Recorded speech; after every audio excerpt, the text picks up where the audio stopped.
जय भीम, नमो बुद्धा. मी संदीप खांबे. जय लहूजी, जय अण्णाभाऊ. आज मी अतिशय विनम्रपणे माझ्या मातंग बांधवांच्या समोर आलेलो आहे आणि बौद्ध बांधवांच्याही समोर आलेलो आहे.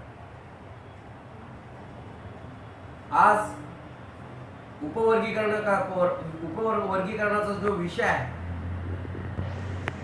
तो अत्यंत तापलेला आहे.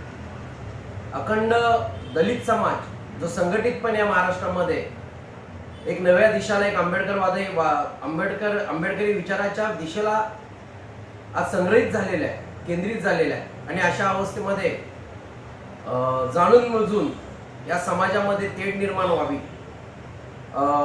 मतभेद निर्माण व्हावे आणि सर्व एकत्र आलेला संघटित समाज हा विखुरलेल्या अवस्थेत जावा म्हणून सत्ताधाऱ्यांचा, प्रस्थापितांचा हा डाव आहे. प्रस्थापित हे नेहमी वर्चस्ववादी आहेत, सत्ताधारी आहेत हजारो वर्षापासून, आणि ही सत्ता त्यांना आणखीन 1000 वर्ष सोडायची नाहीये. आणि म्हणून आंबेडकरवादी हा जागृत झालेला आहे आणि त्यांनी याचे डाव ओळखलेले आहेत आणि त्या दिशेने या सत्ताधाऱ्यांच्या विषयी जाब विचारून, प्रश्न विचारून पाठपुरावा करण्याची हिंमत फक्त आंबेडकरी वाद्यांमध्ये आहे. बाबासाहेब आंबेडकरांनी दिलेलं आरक्षण हे जेव्हा जेव्हा समाप्त होण्याची वेळ आली किंवा त्यातील कलम बदलायची वेळ आली त्यावेळेस आंबेडकरी अनुयायी हा रस्त्यावर उतरलेला आहे आणि आपल्या आरक्षणाचं संरक्षण केलेलं आहे, संविधानाचं संरक्षण केलेलं आहे. ओबीसीच्या आरक्षणासाठी देखील आंबेडकरी अनुयायी या रस्त्यावर आलेला आहे. ST, NT, VJNT या भटक्या विमुक्त जातींसाठी पण आंबेडकरी चळवळीतले नेते, कार्यकर्ते, अशिक्षित समाज देखील आंबेडकरी समाजा रस्त्यावर येऊन त्यांच्या हितासाठी लढलेला आहे. अशी परिस्थिती असताना अचानक उपवर्गीकरणाची जाग येणं, मातंग बांधवांना भडकवून आणि बौद्ध बांधवांना भडकवून एकमेकांबद्दल द्वेष आणि तिरस्कार निर्माण करून एकमेकांबद्दल दूषित वक्तव्य करणं, सभा घेणं, मोर्चे काढणं हा फेज चालू झालेला आहे. सत्ताधाऱ्यांना भीती आहे की हा सर्व दलित समाज आपल्या विरोधात एकवटलेला आहे आणि हा एकवटलेला समाज याला कसं डायव्हर्ट करायचं, त्यांच्यामध्ये कसं यांची लावून द्यायचं असे यांचं धोरण आहे. उपवर्गीकरणाला आमचा तीव्र विरोध नाहीये. आमचा सरकारच्या आणि सत्ताधाऱ्यांच्या डावपेचांना तीव्र विरोध आहे, त्यांच्या धोरणांना तीव्र विरोध आहे. कोर्टाचे आदेश आहेत असे म्हणून देवेंद्र फडणवीस सांगतात, महाराष्ट्राचे मुख्यमंत्री. कोर्टाचे आदेश नाही आहेत, कोर्टाचं मत आहे आणि ते ज्या त्या राज्याच्या मर्जीवर ठेवलेलं आहे. तो निर्णय आहे, आदेश नाहीये. आणि अशी दिशाभूल करून अबकड आरक्षण, अबकड वर्गीकरण हे लादण्याचं काम चालू आहे. मातंग बांधवांनो, 59 जाती दलितांमध्ये आहेत. त्या सर्व जातीच्या बांधवांना एक गोष्ट लक्षात घ्या. अबकडचा अर्थ पहिले प्रथमतः लक्षात घ्या. 59 जाती, या जर जाती जर अबकड म्हणजे या 4 भागामध्ये विभागल्या तर प्रत्येक भागामध्ये 15 जाती राहणार आहेत. किती? 15. आणि 15 चोक 60 म्हणजे 59. म्हणजे ह्या प्रत्येक अ ब क ड मध्ये 15 जाती ह्या दलितांच्या विभाजित होणार आहेत. आणि ह्या विभाजित झाल्यानंतर ह्या 59 जातीमध्ये अनेक जाती ह्या दलित जाती अल्पसंख्याक आहेत. म्हणजे 0.1 पण त्यांची संख्या नाहीये. अनेक जाती नामशेष झालेल्या आहेत आणि अनेक जातींनी आपली ओळख लपवलेली आहे, आपले दाखलेच काढलेले नाही. आणि अनेक जाती ह्या शिक्षणापासून अलिप्तच आहेत, मग त्या शिक्षणाकडे जातच नाहीये. मग डोंबारी असू द्या, गारुडी असू द्या, अशा अनेक जाती आहेत. इव्हन चलवादी नावाची देखील जात आहे. ह्या 59 जाती या SC वर्गामध्ये आहे. ST, NT, VJNT यांचा विषय बाजूलाच ठेवा आणि ओबीसीचा पण विषय बाजूला ठेवा.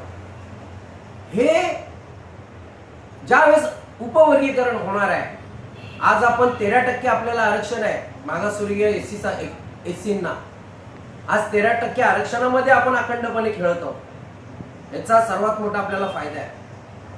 आणि जर वर्गीकरण झालं तर तो तोटा कसा होणार आहे ते तुम्हाला सांगतो. माझ्या मातंग बांधवांनो, जरा लक्ष द्या, वही पेन घ्या आणि लक्ष देऊन लिहून घ्या.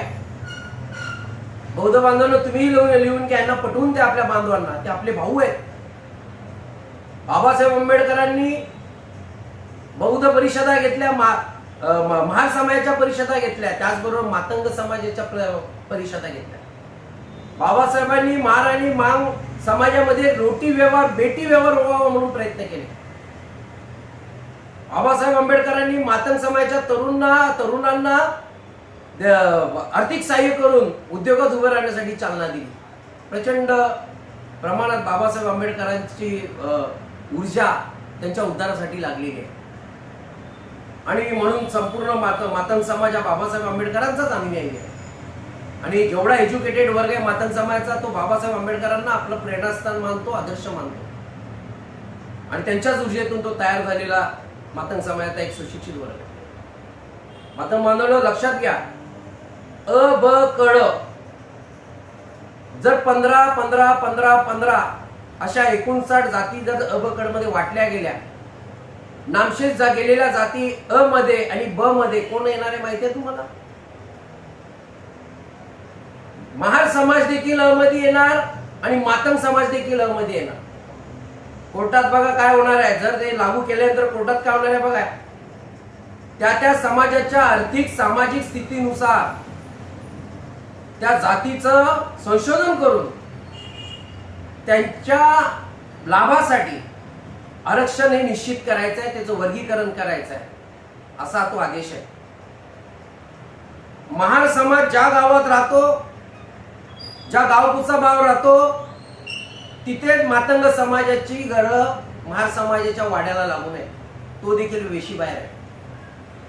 महार आणि मातंग हा दलित समाजामध्ये पुढारलेला वर्ग आहे. कोण आहे? पुढारलेला वर्ग आहे. म्हणजे शिक्षणाची संख्या जास्त आहे त्यांच्याकडे, व्यवसायाची संख्या जास्त आहे, नोकऱ्यांची संख्या जास्त आहे त्या दोन्ही समाजाकडे. आणि जेव्हा वर्गीकरण होईल त्यावेळेस हा जो महार आणि मांग हा कायद्याप्रमाणे हा अ मध्येच येणार आहे. ब मध्ये इतर ज्या आपल्या दलित जाती आहेत त्या येणार आहेत, क मध्ये इतर येणार आहेत आणि ड मध्ये अतिशय खाला म्हणजे सूक्ष्म असलेल्या त्या दलित जाती येणार आहेत. म्हणजे प्रत्येक जातीला 4 4 4 4 4 1 4 8 4 3 12 4 चौक 16 म्हणजे 4 1 8 4 3 12 4 1 4 8 4 1 4 4 2 8 4 3 12 4 चौक 16. आपल्याला आरक्षण किती टक्के आहे? 13% आहे. म्हणजे 3 1 3 3 2 6 3 3 9 3 चौक 12 बरोबर. म्हणजे प्रत्येक अ वर्गाला 3%, ब वर्गाला 3%, क वर्गाला 3% आणि ड वर्गाला 3%. यातला क आणि ड नामशेष जाती, सूक्ष्म जाती, त्यांना 3%. ठीक आहे, पुरेसे आहे. म्हणजे ते आरक्षण लुप्त होणार, कारण त्या जातीच पुढे येणार नाहीये. त्या जातीत शिक्षण घेऊन, त्या जातीचा शिक्षण घेऊन त्या आरक्षणाचा फायदा घ्यायला पुढे नाहीये, त्या नामशेष झालेल्या जाती. मग राहिला मधला भाग, त्यांना 4%, 3% आणि हा राहिला अ मध्ये, त्यांना 3%. म्हणजे आज मातंग आणि बौद्ध जो 13% खेळतोय आरक्षणाच्या, तो पुढे जाऊन केवळ 3% खेळणार. 3% खेळणार. तुम्हाला 13% मान्य आहे का 3% मान्य आहे? बौद्धांशी तुम्ही स्पर्धा करता, मग तुम्ही बौद्धांबरोबरच राहणार आहात. म्हणजे 13%च्या याच्यात खेळण्याऐवजी बौद्धांबरोबर तुम्ही 3%च्या आरक्षणात खेळणार. मग कुठे तुमचा पत्ता लागणार? कुठे बौद्धांचा पत्ता लागणार? आरक्षण उद्ध्वस्त होणार. आरक्षण उद्ध्वस्त होण्याचं षडयंत्र आहे. मातंग बांधवांनो, बौद्ध बांधवांनो, लक्षात घ्या. आणि जर का जनसंख्येनुसार ते वर्गीकरण केलं तर मग शाप मातंग समाजाचं म्हणजे 0.1 पण त्यांना आरक्षण मिळणार, कारण बौद्ध समाज हा जनसंख्येने जास्त आहे. जनगणना होऊन जर का ते उपवर्गीकरण लागलं तर त्या 3% सगळ्यात जास्त आरक्षण हे बौद्धांना मिळणार आहे. तुम्ही काय करणार? काय करणार तुम्ही? ह्या सगळ्या कायदेशीर बाबी आहेत. या तुम्ही काही केलं तरी त्याला आव्हान म्हणून हे सत्ताधारीच पाठवणार कोर्टामध्ये, त्या आरक्षणाला स्टे देणार. त्याच्यात अनेक तांत्रिक अडचण आहेत आणि स्टे आल्यानंतर परत तुम्ही मातंग बांधव बोलणार आमचं हक्काचं आरक्षण या लोकांनी उद्ध्वस्त केलं. तुम्हीच बोलणार आमच्या विरोधात गेले, आमच्या विरोधात कोर्टात गेले आणि मिळणारं सत्ताधाऱ्यांनी दिलेलं आरक्षण आमचं समाप्त केलं आणि म्हणून तो राग रोष ठेवून तुम्ही जगणार. ही सामाजिक तेढ, ही धार्मिक तेढ निर्माण करण्याचं षडयंत्र, ही सामाजिक आणि धार्मिक तेढ निर्माण करण्याचं षडयंत्र या वर्गाने आपल्या भोवती लावलेला हा डाव वेळीच ओळखा. मातंग समाजातील सुशिक्षित बांधवांना हात जोडून विनंती आहे, आपल्या समाजाला गावागावामध्ये वाड्यावाड्यामध्ये जाऊन सगळी टेक्निकल प्रॉब्लेम सांगा, अन्यथा नुकसान आपलंच आहे. 9%, 3% आपल्याला मिळणार. मातंग हा बौद्धापासून वेगळा होऊच शकत नाही, कारण त्याच्या सामाजिक, आर्थिक आणि शैक्षणिक परिस्थितीनुसार ती वर्गवारी केली जाते. मातंग हा बौद्धांबरोबरच राहणार. मग आला ब ची वारी, मग आली क ची आणि ड ची. ते घेतात नाही घेत तो विषय वेगळा झाला. म्हणजे तुम्हाला मातंगांना, बौद्धांना आणि इतर मागासवर्गीय दलितांमधल्या तो ज्या 5-6 जाती असतील पुढारलेल्या, त्या जातींना अखंडपणे त्या अमध्ये तो ठोकून देणार हे सरकार. आणि नंतर 3% आरक्षण तुमच्या वाट्याला राहणार. हा धोका लक्षात घ्या आणि ह्या उपवर्गीकरणाचा नाद सोडून अखंडपणे बाबासाहेब आंबेडकरांचे विचार, फुलेंचे विचार, शाहूंचे विचार, छत्रपतींचे विचार हे पुढे आणून आपल्या मुलाबाळांना शिक्षणासाठी प्रेरणा द्या.